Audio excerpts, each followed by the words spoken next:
The papyrus, putting on my table every month. I don't wanna be sad. Don't even try to hide it.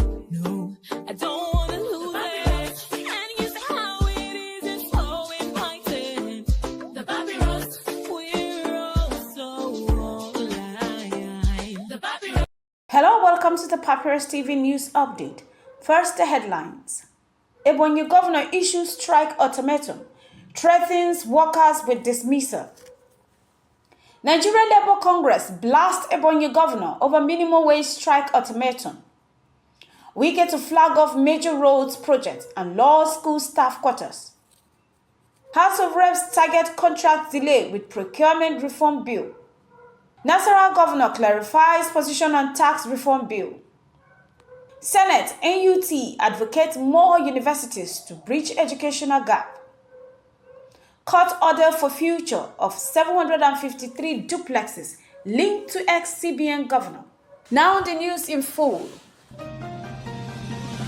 Governor Francis Nwefure of Ebonyi State has issued a stern warning to workers participating in industrial action over the non-payment of 70,000 minimum wage, threatening dismissal for non-compliance. Speaking on Monday, the 2nd of December in Abakaliki, the governor gave a 72-hour ultimatum for striking workers to resume duty or face termination. This statement followed the one-week strike declared by the state's Nigerian Labour Congress (NLC) chairman, Comrade Ogungo Egu, in line with the directive from the national leadership. Governor Nwefure criticized the strike, stating that the National Assembly approved a minimum wage and not a general salary increase. He emphasized that his administration has already implemented the new wage structure since October and owes no arrears to workers. The state cannot allow personal interest to undermine public welfare. Attendance register will be monitored, and only those who report to work will receive salary, he warned. Thus far, the ultimatum reports indicate that some workers, particularly in schools, have defied the strike order. The governor has maintained a hard stance, dismissing negotiation with NLC chairman and reiterating his commitment to public service delivery.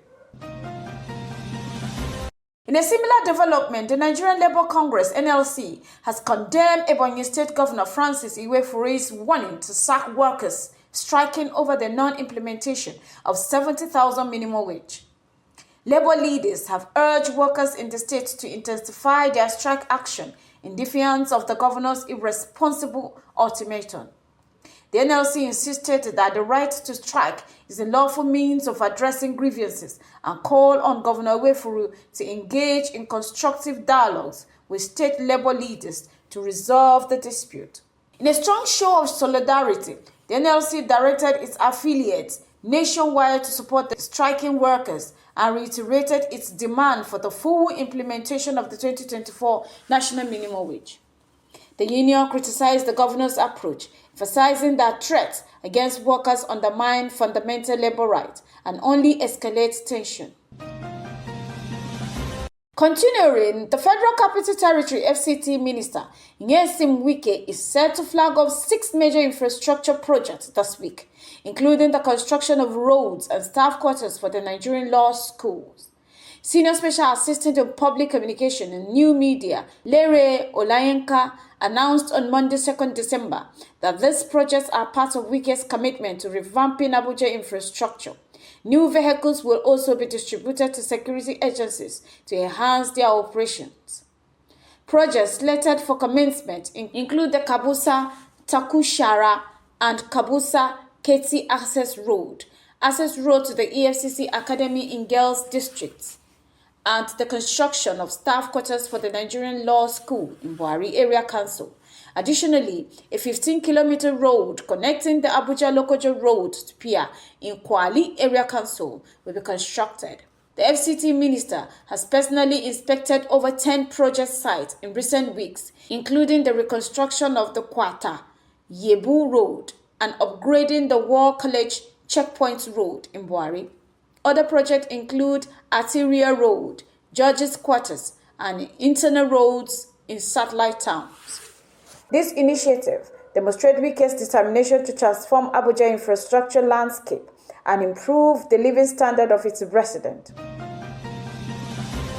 In another update, the House of Representatives have pledged to address Nigerian chronic issue of contract delays and project abandonment through amendment to the Public Procurement Act 2004. During a public hearing led by the House Committee on Public Procurement, Chairman Honorable Unyemeide noted that over 90% of capital projects in Nigeria face delay due to inflation, devaluation, and inefficiency. He emphasized the importance of contractors demonstrating financial capacity at the times of award and implementing global best practices to speed up completion. Delay in Nigeria predate inflection. They are rooted in incompetence, corruption, and weak accountability, Idem stated, contrasting the nation's protracted timelines with the efficiency seen in countries like Egypt.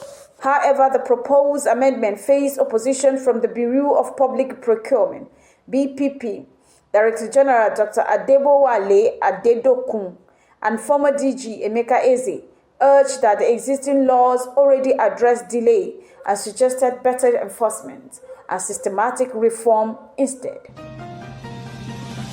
Moving on, Governor Abdullahi Sule of Nasarawa State has refuted claim that state governors are opposed to President Tinubu's tax reform bill, clarifying that their concern resolve around consultation and clarity.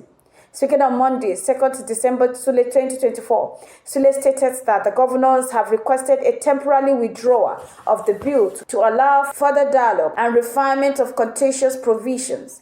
He addressed specific concerns, such as the proposed VAT increase, which has been reversed to ensure fairness in application across state.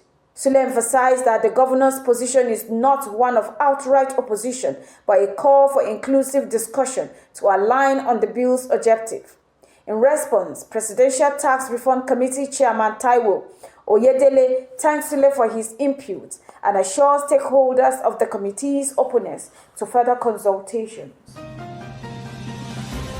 The Nigerian Senate and the National Universities Commission, NUC, have called for the establishment of additional universities to address the rising demand for higher education.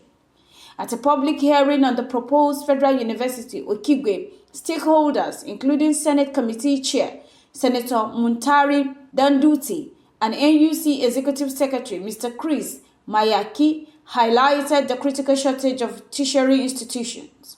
Mayaki revealed that over 1.3 million prospective students are denied admission annually due to limited capacity, comparing Nigeria's 300 universities to Indonesia's 2,000 institutions. He assures stakeholders that NUC is working on regulatory measures to support the creation of more universities. The Senate reiterated the need to expand access to education as a pathway to national development. An Abuja court has ordered the forfeiture of an estate comprising 753 duplexes reportedly owned by the former Central Bank Governor, Godwin Emefiele, as part of the ongoing corruption investigation. The Economic and Financial Crimes Commission, EFCC, announced the forfeiture, describing it as the largest asset recovery in its history. Activist Omoyele Sowore also claimed the estate belongs to Emefiele, citing insider sources. The confiscated properties underscores the EFCC intensify efforts to recover assets linked to alleged corruption, though further details on the case remain awaited. This has been the Papyrus TV Africa. The papyrus, put it on my table every month. I don't